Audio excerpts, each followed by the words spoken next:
Doctor గారితో చెప్పానమ్మా, ఈ ఉండ మాత్రం ఇచ్చారు. భగవంతుని తలుసుకుని వేసుకోండి. గాల్లోంచి వచ్చే ఆ పసిపేణం గాల్లోనే కలిసిపోద్ది.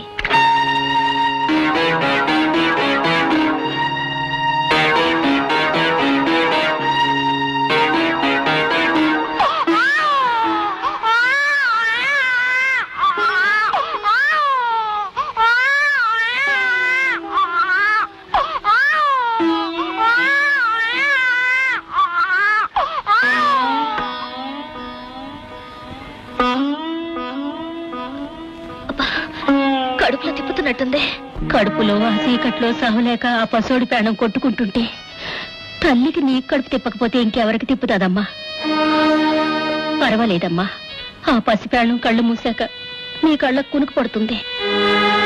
అలారా చావు స్నానం చేసి హాయిగా పడుకోండమ్మా.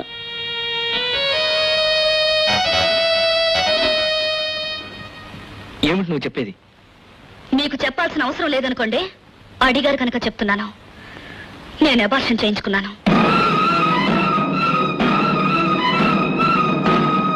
ఎందుకు చేసావా పని? ఎందుకు చెయ్యకూడదా పని? రాణి, పసిపిల్లలంటే నాకెంత ఇష్టమో నీకు తెలుసు. బాబాయ్ పిన్ని మనకి పుట్టబోయే బిడ్డ కోసం 1000 కళ్ళతో ఎదురు చూస్తున్నాను తెలిసి ఈ పని ఎలా చేసావు? మానవత్వం మర్చిపోయావు సరే, మాతృత్వాన్ని కూడా మర్చిపోవడానికి నీకు మనసులో ఒప్పింది? తల్లిని కాబోతున్నందుకు మీకంటే నేను ఎక్కువ సంతోషించాను. కానీ బిడ్డ పుట్టాక ఆ బిడ్డతో మీ తండ్రి కాఫీ హోటల్లో కప్పులు తీశాడని చెప్పనా? అబద్ధాలతో కోటలు కట్టి అడుగు తింటానికి కూడా సిద్ధపడతాడని చెప్పనా? నా బిడ్డను చెప్పుకున్నది నేనే అయినా ఆ బిడ్డ చావు కారణం మాత్రం మీరే. ఈ సమాజంలో కోటీశ్వర్లు మాత్రమే బ్రతుకుతున్నారా? బంగారు పళ్ళాలు ఉన్న వాళ్ళు మాత్రం ఆనందింటున్నారా? కోటీశ్వర్లకి కోటలు కట్టే వాళ్ళకే కాదు పిల్లలు, కూలి వాళ్ళు కూటికి లేని వాళ్ళు కూడా కంటున్నారు పిల్లల్ని. పిల్లల్ని కంటానికి అర్హత ఐశ్వర్యం కాదు, ఆప్యాయత, అనురాగం. రేపు నువ్వు కోరుకుంటున్నట్టు నేడు కోట్లు సంపాదించి కోటలు కట్టి నడిపించినా నీకు పిల్లలు లేకపోతే నిన్ను గొడ్డాలంటారే తప్ప కోటీశ్వరాలు కదా అని నిన్ను తల్లి అని ఎవరో పిలవరు. ఎవరన్నా అనకపోయినా నాకు అనవసరం. నా మనుషులు నా పద్ధతి ప్రకారమే ఉండాలి. నీ పద్ధతి ఒక్కటే గొప్పది కాదు, ప్రతి మనిషికి ఓ పద్ధతి ఉంటుంది. అబద్ధాలు చెప్పి మోసం చేయడం మీ పద్ధతి? అబద్ధాలు చెప్పినా గంజి తాగుతూ అభిమానంగా బ్రతకడమే నా పద్ధతి. అలాంటి మనుషులతో గంజి తాగి బ్రతకాల్సిన కర్మ నాకేం పట్టలేదు. బ్రతుకే కర్మ నువ్వు అనుకుంటే నీతో మాట్లాడే ఆఖరి మాట ఇదే. ఏమిట్రా స్వర్గం కొట్టేసి నరకం అని రాసావు? స్వర్గాన్ని అనుకోకపోయినా నరకాన్ని అనుభవించాను కాబట్టి నీ ఫామ్లోనే కరెక్ట్ రా. అవునరా, నువ్వేంటిలా వచ్చావు? ఇంటికంటే స్టేషనే పదిలో అనిపించి నా ఫార్ములా నా జీవితంలో పనికిరాలేకపోయిందిరా. రే, ఆ రోజు మనం స్టేషన్కి రావటం, మాస్టర్ గారితో అబద్ధాలు ఆడటం, మాస్టర్ గారు మనల్ని కేకలేయటం ఎంత సరదాగా ఉండేదిరా. ఇంతవరకు జరిగిందంతా కలగా మనం స్టేషన్కి రావడం ఈ రోజే మొదటి రోజు అయితే ఏ బాధ లేకుండా హాయిగా ఆనందంగా ఇక్కడే ఉండిపోవచ్చు కదరా. ఎలా ఉంటారు? స్టేషన్ ఉన్నది రైలు ప్రయాణికుల కోసం కానీ మీలాగా అలసిపోయిన ఆగిపోయిన బాటసార్లకు మాత్రం కాదు. అది కాదు మాస్టారు, ఎందుకో సడన్ గా మేము ఉండి వెళ్ళిపోయిన స్టేషన్ రూమ్ చూడాలనిపించింది, అందుకొచ్చాం. నేను కూడా అందుకే వచ్చాను. ఆ రోజు బ్రతుకు తెరువు కోసం అబద్ధం ఆడారు, ఈ రోజు బ్రతుకు బరువై అబద్ధం ఆడుతున్నారు. Am I right? ఆ రోజు మీతో అబద్ధం చెప్పడానికి ఉన్న ధైర్యం ఈ రోజు నిజం చెప్పడానికి లేదు మాస్టారు. ఆ రోజు మీరు అబద్ధం ఆడినప్పుడు మీరు ఏ దిక్కు లేని వాళ్ళని నాకు తెలుసు. అలాగే ఈ రోజు ఏ పరిస్థితుల్లో ఇక్కడికి వచ్చారో కూడా నాకు తెలుసు. అందని పళ్ళ కోసం ఎగిరి కుప్పగూలిపోయిన వాడు ఒకడు, జీవితంలో పరిగెత్తలేక అలిసిపోయిన వాడు ఇంకొకడు. ఇలాంటి పరిస్థితులు మీ జీవితంలో ఎదురవుతాయని నాకు ముందుగానే తెలుసు.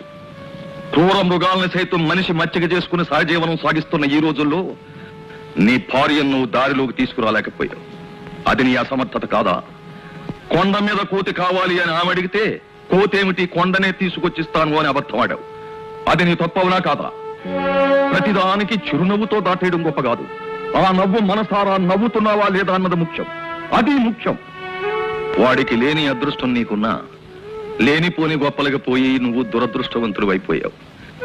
మనకున్న దానితోనే తృప్తిగా బ్రతుకుదామండి అనే నీ భార్య మాటలు నీకు చాదస్తమనిపించాయి. జీవితం అంటే ఊహలతో కోటలు కట్టడము కాదు, ఆ ఊహలు చెదిరిపోయినప్పుడు తప్పించుకు పారిపోవడము కాదు. నువ్వు చేసిన తప్పేమిటో తెలుసుకుని దాన్ని దిద్దుకోవడానికి ప్రయత్నించు. ఒరే చైతన్య, ఈ లోకమంతా నీ వెంటబడి తరుముకొస్తున్నా నీకు పర్వాలేదు. నిన్ను రక్షించేది నీ భార్య చిరునవ్వు. అది లేక అలమటించే వాళ్ళని చూసైనా దాని విలువేమిటో తెలుసుకో. ఒక్క క్షణం ఆలోచించి నువ్వేమి చేస్తే నువ్వెలా ఉంటే నీ భార్య మనసారా ఆనందిస్తుందో తెలుసుకుని అలా ప్రవర్తించు. అప్పుడే నీ జీవితానికి సార్థకత. తప్పు చేసిన వాడు దిద్దుకోవడానికి వెళ్ళాడు. తప్పు దిద్దుకున్న వ్యక్తి నీ దగ్గరికి వచ్చే వరకు నువ్వు ఓర్పు వహించాలి. పరిస్థితుల కోసం నీ ఫార్ములాని మార్చుకో. కమా. ఈ దేశంలో ఉద్యోగాలంటే అంత తేలిగ్గా కనపడుతున్నాయా? ఇష్టం లేనప్పుడు వద్దంటానికి, కావలసినప్పుడు అడగటానికి. మీరు ఇలా అంటారని తెలిసేవేనా? కానీ సార్, ఈ ప్రపంచంలో నేను సమాధానం చెప్పుకోవాల్సిందే ఒక్క నా భార్యకే. ఆమె లక్షలు కోట్లు కావాలని కోరలేదు. ఏదైనా ఉద్యోగం చేసి తృప్తిగా బ్రతుకుదామంది. మళ్ళీ ఆ గడపతోకి ఆ మొహం చూడాలంటే నేను ఉద్యోగస్తులుగానే వెళ్ళాలి సార్. నీకన్నా క్వాలిఫైడ్ క్యాండిడేట్ నీకిస్తానన్న జీతం కన్నా తక్కువ జీతానికే ఎప్పుడో ఉద్యోగంలో చేరిపోయాడు. ఆ పోస్ట్ ఇప్పుడు లేదు. నాకే పోస్ట్ అయినా పర్వాలేదు, ఎంత జీతమైనా పర్వాలేదు, ఆఖరికి ప్యూనైనా సరే. నాకు కావాల్సింది ఉద్యోగం. ప్లీజ్ మీ కాలు పడుకో. మిస్టర్ చైతన్య, ఒక అసిస్టెంట్ పోస్ట్ ఉంది. అది నీకు ఇమ్మని మా కంపెనీ చైర్మన్ కి రికమెండ్ చేస్తాను.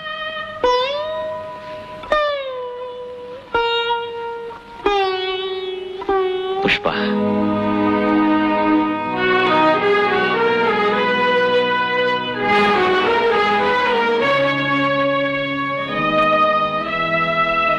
ఏమిటిది? మీరు ఆకాశానికి నిచ్చెన వేయటానికి నా దగ్గర మిగిలిన ఆఖరి ఆధారం. అంటే ఈ ఇల్లు మీ పేరున రాశాను. ఇది ఆ రోజే మా అమ్మ చేసుంటే ఈ రోజు నాకు అమ్మైనా మిగిలిండేది. ఆకాశానికి చేయి చాచి ఎగిరి కింద పడ్డాను. కర్రకాలు గుర్రానికి కళ్ళెం వేసి సమాజంలో నవ్వుల పాలయ్యాను. సంతృప్తిని మించిన సంపద లేదని తెలుసుకొచ్చాను. నాకిక ఆస్తులు, అంతస్తులు, ఎండమావి కోసం పరుగులు అవసరం లేదు. నేను ఉద్యోగంలో చేరాను. అవును, అపాయింట్మెంట్ ఆర్డర్ తీసుకుని నీ ముందుకొచ్చాను. ఏమండి, మీరుగా నాకు దక్కారు. ఇంకా నాకు ఈ ఆస్తి లేకపోయినా పర్వాలేదు. ఈ ఇల్లు అమ్మి మీ బాకీలన్నీ తీర్చేయండి. ఏం అక్కర్లేదు. కష్టపడిన దాంతో వచ్చే కలోగంజ పంచుకుంటాను. ఆ సంపాదనతోనే నా తప్పును దిద్దుకుంటాను.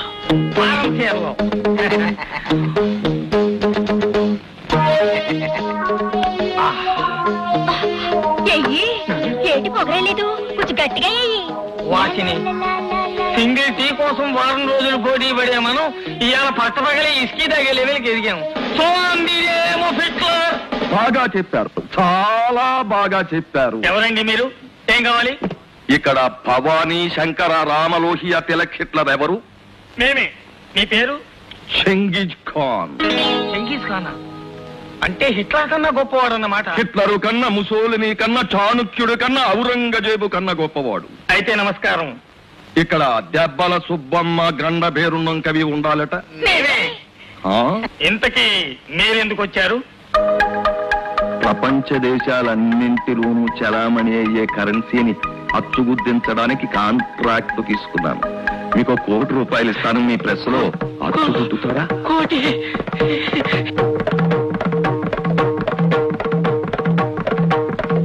ఏమంటారు? ఏమైంది? కంగారు పడకండి. మా గురువు గారు ఆవేశం వచ్చినప్పుడు హిట్లర్ పోతూ ఉంటాడు. ఓహో, నాలాగే అన్నమాట. మీకేటండి? నాకు ఆవేశం వచ్చినప్పుడు ఆంజనేయ స్వామి పొంతాడు. అప్పుడు అంతా అంటించేస్తాడు. దిగిపోయాడు. హిట్లర్ దిగిపోయాడు. చూడండి, మీరు మాకు కోటి ఇవ్వనక్కర్లేదు. అచ్చు వేసినందుకు మీరు మాకు పార్ట్నర్షిప్ ఇవ్వండి. పార్ట్నర్షిప్ ఇచ్చినందుకు మేము మీకు అచ్చు వేసి పెడతాం. రిస్క్ మాది, రిజల్ట్ మీది. ఏమంటారు? హిట్లర్ గారు, పార్ట్నర్షిప్ కుదరదండి. ఎందుకంటే ₹1,00,00,000 సంబంధించిన విషయం. కావాలంటే ఆ కోటి మీద 10 లక్షలు ఎక్కువ ఇస్తాను. ప్రింట్ చేయండి. మీ యదోపనులు చేయడంలో చాలా రాడు తెలిపోయిన వాళ్ళవండి. అసలు ఈ ప్రెస్ ఎలా కొన్నా అనుకుంటున్నారు? ఒకని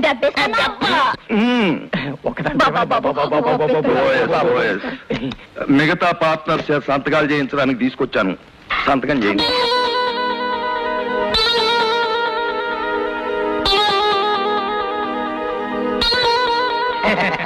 సంతకాలు అయిపోయాయి. ఏ చూసుకోండి రా. వాళ్ళెవరు? మన పార్ట్నర్సా? మేవేరా బాబాయ్? ఏంట్రా, నన్ను మోసం చేసి కొత్త ప్రెస్ కొంటావా? అవును, నువ్వు పాత ప్రెస్ కొనుక్కున్నావు, నేను కొత్త ప్రెస్ కొనుక్కున్నాను. నీ రక్తంతో.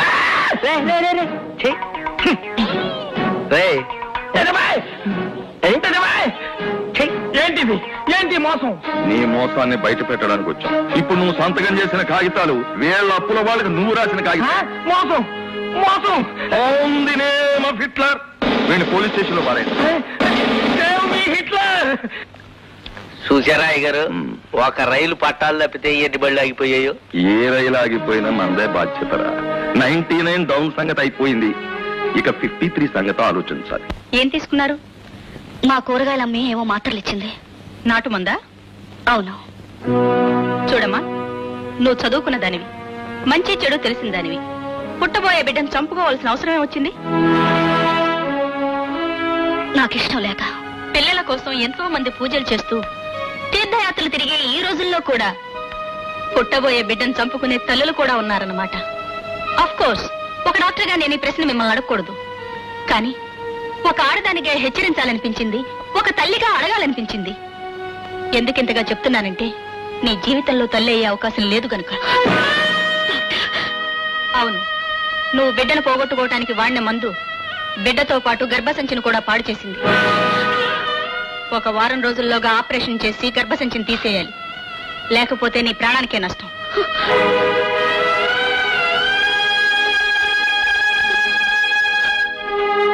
ప్రపంచంలో ఏ ఆడదైనా తల్లిని కావాలి అని తప్పిస్తుంది, తల్లి అయ్యాక తరిస్తుంది. నువ్వు ఆ మహత్తరమైన స్త్రీ ధర్మాన్నే మార్చివేశావు.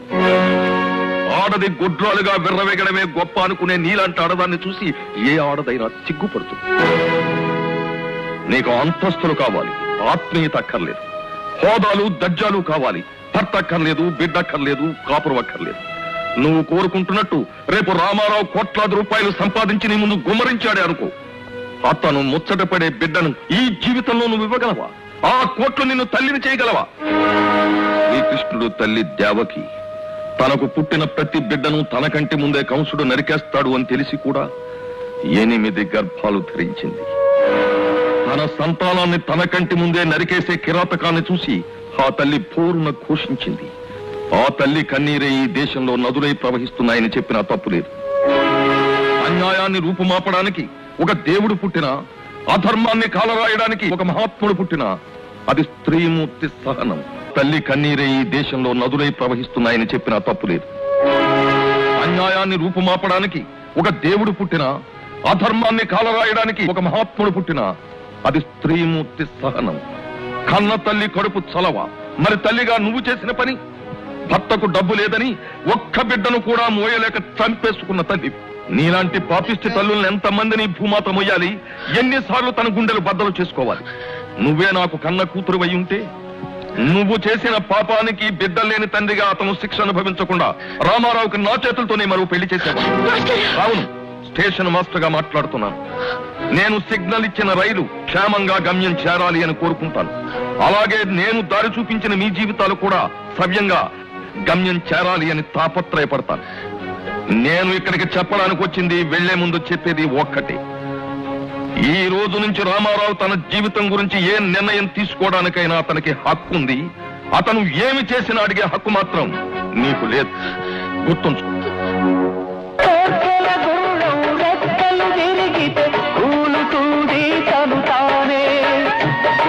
పగిలిపోతే నిండు బతుకు శూన్యం. ఎండమావిలోనా నీకందదు గమ్యం.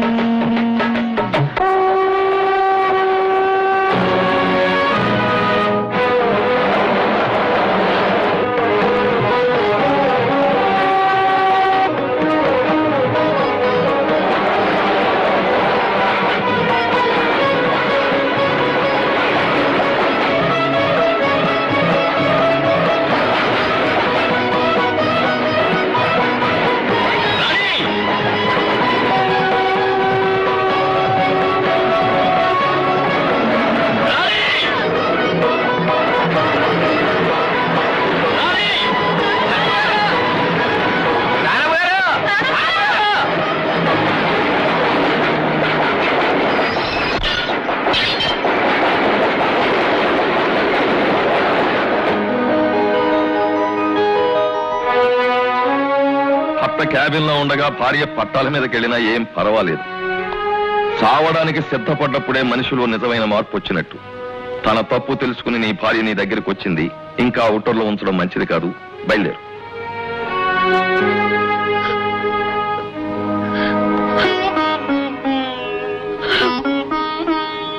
పిచ్చిదా, మనకు పిల్లలు లేరని ఎవరు అడుగుతారే? నేను నీ పిల్లని కదా. ఏమిట్రా నువ్వు చెప్పేది? బిడ్డలు లేని జీవితం కూడా ఓ జీవితమేనంటావా? పోనీలో ఏం సర్దుకుపోతున్నావు గానీ నీకు మాత్రం పిల్లలు లేరని బాధ లేదు. అందుకే నాకు పుట్టబోయే మనవడు గురించి మీరెవరూ పట్టించుకోకపోయినా నేను దక్కించుకున్నాను. నేను నీకు ఇచ్చిన మాత్రం ఉట్టి మాత్రలే, తల్లికి బిడ్డకి ఏ హాని చెయ్యవు. అలా డాక్టర్ చేత అబద్ధం చెప్పించింది కూడా నేనే.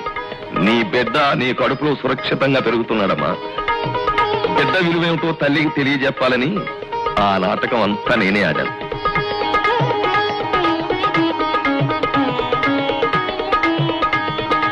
ఏమిట్రా అంత హడావిడిగా వస్తున్నారు? ఏమైనా జరిగిందా? ఏమీ జరగలేదు. నువ్వు వస్తున్నావని తెలిసి అందరం రిసీవ్ చేసుకోవడానికి వచ్చావు, అంతకు మించేయలేదు. పరిస్థితులన్నీ చక్కబరిచి నీకు అప్పచెబుతానని చెప్పాను కదా. ప్రస్తుతం అందరూ హాయిగా ఉన్నారు, జాలీగా ఉన్నారు. సారో నమస్కారం. ఎల్లవారు నవ్వుతున్నారు. ఎనకి నిండా సంతోషంగా ఉండు. సారో ఎనకి 5 స్టార్ హోటల్కి లైసెన్స్ వచ్చుండు. అంత సింబల్ ఎంత తెలియవా? చెరుపు.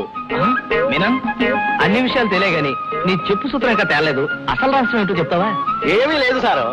ఇక్కడికి వరదకి మున్నాలా పని లేకుండా తిరుగుతున్నానని మా తాతవాడు నేను ఉంచుకున్న దాని ముందు పాత చెప్పుతో కొట్టాడు. దానితో నాకు పౌరుషం వచ్చి ఆంధ్ర నాటు